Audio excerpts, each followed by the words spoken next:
नमस्कार, जय हिंद दोस्तों। भारत ने एक long term bilateral contract sign किया है ईरान के साथ। ये चाबहार पोर्ट ऑपरेशंस को लेकर साइन किया हुआ है। भारत इस पोर्ट को, चाबहार पोर्ट को 10 साल के लिए उन्होंने कॉन्ट्रैक्ट पे लिया हुआ है और इसे एक हिस्टोरिक मोमेंट माना जा रहा है रीजनल कनेक्टिविटी को लेके। मानो भारत के हाथ सोने का खदान लगा है, यकीन मानिए इससे कोई कम नहीं है। और इसे हिस्टोरिक एग्रीमेंट क्यों कहा जा रहा है और चाबहार पोर्ट भारत के लिए कितना महत्वपूर्ण है, ये मैं सारी चीज़ें डिस्कस करूंगा इस वीडियो में बने रहें। मेरा नाम है अंशुमन सरकार और अगर आपने चैनल को सब्सक्राइब नहीं किया है तो चैनल को ज़रूर सब्सक्राइब करें और नोटिफिकेशन बेल आइकन पे क्लिक करें, क्योंकि ना अगला वीडियो जब मैं लेके आऊँगा तो आपको तुरंत नोटिफिकेशन मिल जाएगा।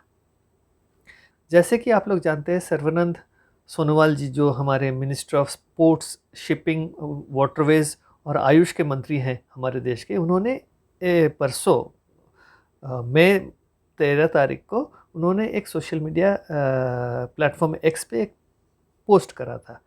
उस पोस्ट में उन्होंने क्या कहा था, I quote, at Tehran Iran today delighted to be part of the signing of the long term bilateral contract on Chabahar port operations in presence of his excellency Mehrdad Bazrpash, minister of roads and urban development Iran. तो सही में ये एक बहुत ही ऐतिहासिक क्षण है भारत के लिए, क्योंकि ना हमारे देश के लिए ये रीजनल कनेक्टिविटी को लेके बहुत ही ये महत्वपूर्ण एग्रीमेंट है। और ये जो एग्रीमेंट है ये हुआ है आपका Indian Ports Global Limited, IPGL करके एक ऑर्गेनाइजेशन है इंडिया में, उसका port and maritime organisation PMO Iran के साथ। इससे क्या होगा, इससे ये होगा कि चाबहार पोर्ट डेवलपमेंट प्रोजेक्ट के अंडर एक्सक्लूसिव एक पोर्ट है शहीद बेहेश्ती पोर्ट, वो भारत को 10 साल के लिए दिया गया है। और याद रखिए ये जो कॉन्ट्रैक्ट है 10 साल के बाद भी रिन्यूएबल है, ये ऑटोमेटिक रिन्यूअल हो जाएगा। अब इसको लेके यूनाइटेड स्टेट्स को बहुत प्रॉब्लम है। ये वीडियो देखिए फिर हम बात करेंगे। Broadly, Sean, you've heard us say this in a number of instances. Any entity, anyone considering business deals with Iran, they need to be aware of the potential risk that they are opening themselves up to and the potential risk of sanctions. तो इस video में आपने देखा कि ये जो US state department के deputy spokesperson है वेदांत पटेल, उन्होंने क्या कहा, उन्होंने कहा कि that any entity considering deals with Iran need to be aware of the potential risk of sanctions.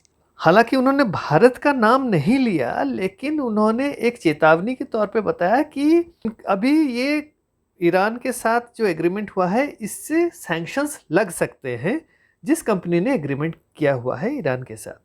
ये उन्होंने पहले भी किया हुआ है, जिस शिपिंग कंपनी के थ्रू ऑयल आता था रशिया से, उन शिपिंग कंपनीज के ऊपर भी उन्होंने सैंक्शन लगाए हुए। तो ये सारी बातें USA करता है ईरान को सबक सिखाने के लिए। हालांकि आज के डेट में अभी US का ये परिस्थिति है कि वो यूक्रेन वॉर संभाले या इजराइल वॉर संभाले या अपने देश में इलेक्शंस संभाले। बाइडेन तो अभी हालत ना अच्छा नहीं है, इलेक्शंस में क्या नतीजे आएंगे उनको खुद ही पता नहीं है। ऊपर से वो लोग अभी भारत को भी इरिटेट नहीं कर सकते हैं।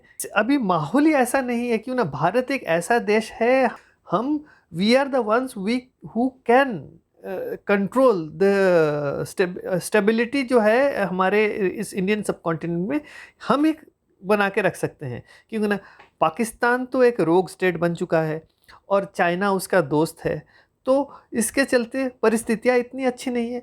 ऊपर से अब भारत ने एग्रीमेंट कर दिया है, तो इसके चलते यूनाइटेड स्टेट्स अभी फूक फूक के कदम उठाएगा भारत के खिलाफ।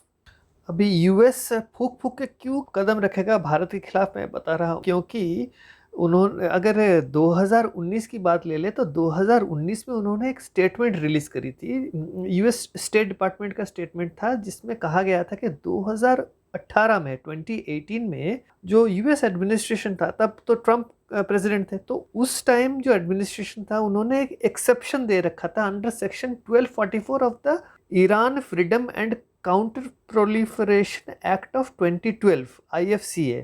उसमें कुछ चीज़ें, गतिविधियां करने के लिए छूट दी गई थी ईरान को, जैसे कि ईरान जो अफ़गानिस्तान में रिकंस्ट्रक्शन ऑफ डेवलपमेंट के लिए मदद कर सकता है। क्यों? क्योंकि ना अफ़गानिस्तान में यूनाइटेड स्टेट्स का एक नेशनल सिक्योरिटी इंटरेस्ट था, तो इसीलिए उन्होंने एक छूट दे रखा था और उसके चलते उन्होंने ये जो चाबहार पोर्ट का डेवलपमेंट करने का वो ना उन्होंने सोचा था। और इसमें उन्होंने क्या-क्या अलाउ किया था इस छूट में? उन्होंने कहा था कि ये 3 इनकी इसमें प्रिंसिपल एक्टिविटीज़ जो उन्होंने अलाउ करा था, development and maintenance of Chabahar port. क्यों? क्योंकि ना यहाँ से एक रेलवे लिंक चाबहार से वो लोग करना चाहते थे अफ़गानिस्तान तक। अफ़गानिस्तान इससे क्या करेगा?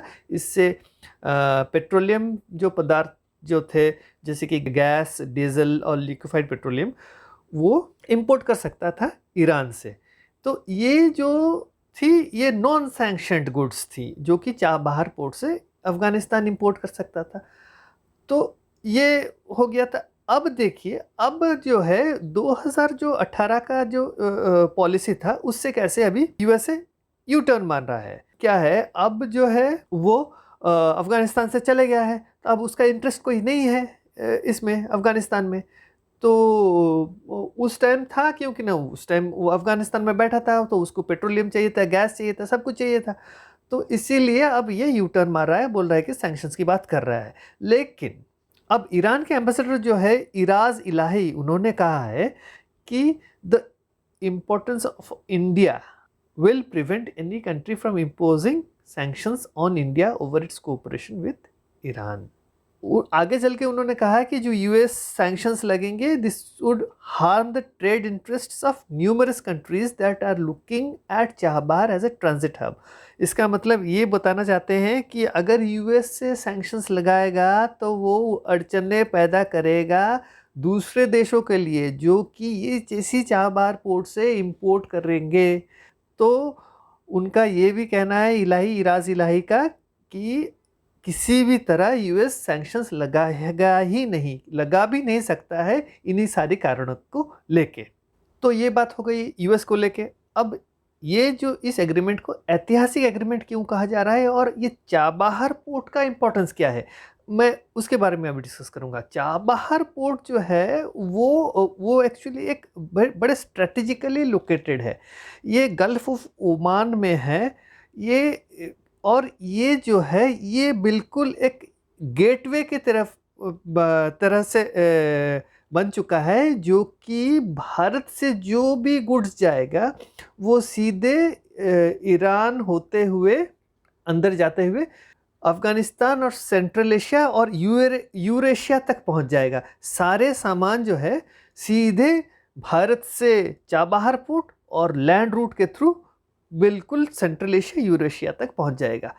और अगर हम बात करेंगे सबसे नज़दीकी पोर्ट जो चाबहार पोर्ट से भारत में जो है, वो गुजरात में कांडला पोर्ट है और मुंबई पोर्ट है। सबसे नज़दीकी है, हमारे वेस्ट कोस्ट में है और सबसे नज़दीक है चाबहार पोर्ट के साथ। ये चाबहार पोर्ट जो है ये एक्चुअली में बहुत सारे देशों को फ़ायदा पहुंचाएगा। क्यों? क्योंकि ना ये कॉरिडोर माना जाता है, एक the international north south transport corridor करके उसको नाम दिया गया था। ये एक्चुअली 7,200 किलोमीटर का लंबा ये कॉरिडोर है, जो कि भारत से शुरू होता है, सी रूट, रेल और रोड रूट के थ्रू यूरोप, यूरेशिया और सेंट्रल एशिया को कनेक्ट करता है। ये एक्चुअली जो कॉरिडोर जो बना था, एक एग्रीमेंट हुआ था सितंबर 2000 ये एग्रीमेंट हुआ था इंडिया, रशिया और ईरान के साथ।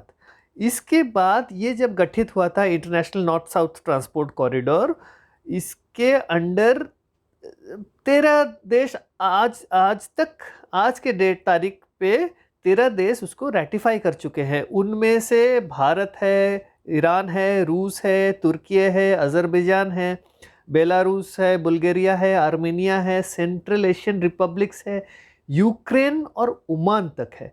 तो ये क्यों बोला जा रहा है कि सबसे अच्छा कॉरिडोर माना जाता है 7,200 किलोमीटर का? क्योंकि ना इन सारे देशों तक जो सामान पहुंचाने का जो ट्रांजिट टाइम है ये कम से कम 20 दिन तक कम कर देगा। इसका मतलब ये है कि जो सामान 45 से 60 दिन लगते थे वो सामान अब 25 से 30 दिनों में पहुंच जाएगा। और ये जो फ्रेट कॉस्ट होगा इसमें 30% कटौती होगी। इसका कारण ही ये है कि गल्फ ऑफ होमरोज होके, रेड सी होके, स्विस कैनाल होके निकलती थी, सारे सामान निकलते थे। वहाँ पे तो बहुत ज़्यादा टेंशन चल रहे हैं अभी। तो अब इसको बाईपास करने के लिए ये अच्छा एक तोड़ था। तो भारत ने इसका फ़ायदा उठाया। इस मौके का फ़ायदा उठा कर क्या किया, उस एरिया को बिल्कुल अवॉइड करने के लिए भारत ने ईरान के साथ ये एग्रीमेंट साइन करा है। अब क्या होगा, वहाँ वो लोग जो भी है, जहाँ पे भी जो भी प्रॉब्लम्स है, जैसे कि सी पायरेट्स का हो, जो भी हो, उन सारे चीज़ों को इग्नोर करके अब क्या होगा, सिर्फ भारत से ईरान तक जाएगा और वहाँ से रोड के थ्रू सारी चीज़ें ट्रांसपोर्ट हो जाएगा। तो सबसे बढ़िया काम ये हो गया है भारत के लिए और दूसरे देशों के लिए। एक तो टाइम भी घटेगा, कॉस्ट भी घटेगा और बहुत आसानी से सामान पहुंच जाएगा। और इसके कारण जो है एक पाकिस्तान को एक बड़ा तमाचा लगा है, ना कि पाकिस्तान को, चाइना को भी एक बड़ा तमाचा लगा है। क्यों तमाचा लगा है? क्योंकि ना पाकिस्तान में चाइना जो है ग्वादर पोर्ट उसको डेवलप कर रहा था और एक BRI belt and road initiative चला रहा था जो कि चाइना तक जुड़ेगा। और चाइना सोच रहा था कि इसी तरह से वो अपना बिजनेस बढ़ाएगा दूसरे देशों के साथ। अब चाबहार जो है वो ऑल्टरनेटिव बन गया है। दूसरा एक बात था, आज तक इतने सालों में पाकिस्तान क्या कर रहा था, वो अलाउ नहीं कर रहा था एक रोड ट्रांजिट पाकिस्तान के थ्रू, अफगानिस्तान के थ्रू सेंट्रल एशिया और यूरोप तक, क्योंकि ना हम सड़क के रास्ते कुछ भी भेज नहीं सकते थे।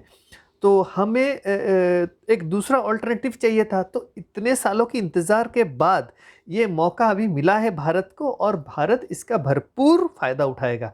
तो एक तो हो गया, अभी पाकिस्तान अपना सर खुजाते बैठेगा और चाइना अभी सिर पे हाथ रख के बैठेगा कि क्या मैंने इतना इन्वेस्ट करा हुआ है, अब इसका क्या होगा।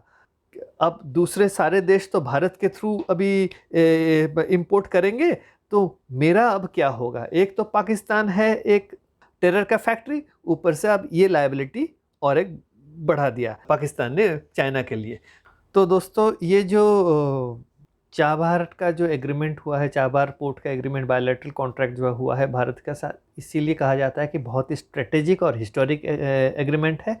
और इसके चलते बहुत सारे देश जो है इसमें लाभित होंगे, दे विल बी बेनिफिटेड। तो with this I come to the end of this video अगर अच्छा लगा है तो वीडियो को लाइक करें, चैनल को सब्सक्राइब करें और नोटिफिकेशन बेल आइकन पे क्लिक करें, क्योंकि ना अगला वीडियो जब लेके आऊँगा तो तुरंत आपको नोटिफिकेशन मिल जाएगा।